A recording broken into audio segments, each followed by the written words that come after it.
নিরামিষ দিনে খাওয়ার জন্য একটা দারুণ স্বাদের রেসিপি নিয়ে এসেছি। আর এই রেসিপিটা হবে কলার থুরের রেসিপি।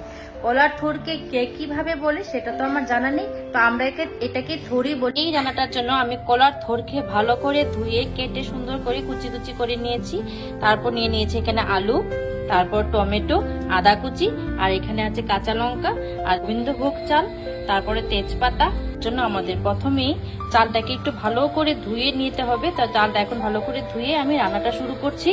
তো মিক্সিতে অল্প কাঁচা লঙ্কা আর আদা গুঁড়োটা দিয়ে দিচ্ছি, এখানে জিরে গুঁড়ো, তারপর দিয়ে দিচ্ছি ধনে গুঁড়ো। মশলাটাকে ভালো করে পেস্ট করে নেব। তেলটা ভালো করে গরম হয়ে গেছে, এখন এটাতে দিয়ে দিচ্ছি আলু। আলুগুলি ভালো করে লাল লাল করে ভেজে নেব।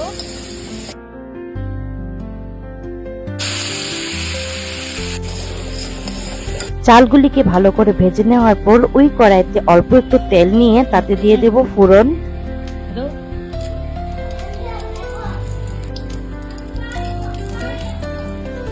তারপর দিয়ে দিচ্ছি 5 ফোড়ন।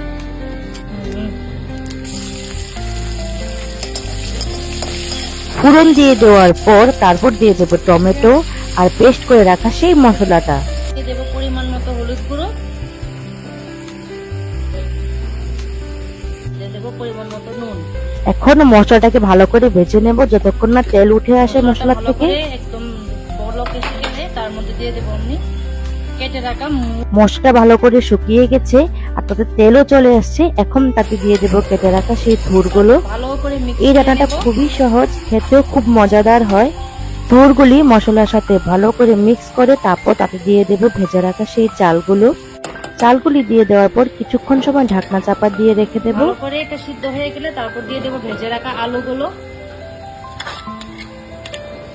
আমাদের চালটাও ভালো করে সিদ্ধ হয়ে গেছে আর থুরটাও ভালো করে সিদ্ধ হয়ে গেছে। খুব মাখো মাখো একটা স্ট্রাকচার আসে তরকারিতে। সেই সময় আমরা একটু চিনি দিয়ে নামিয়ে নেব। ভালো করে নাড়াচাড়া করে বাস হয়ে গেছে আমাদের রান্না। আমার এই রেসিপিটা আপনাদের কাছে কেমন লাগলো আপনারা অবশ্যই কমেন্ট করে বলবেন। আজকের জন্য এখানেই রাখছি। নামিয়ে দিয়ে দেব এটাতে অল্প করে ঘি।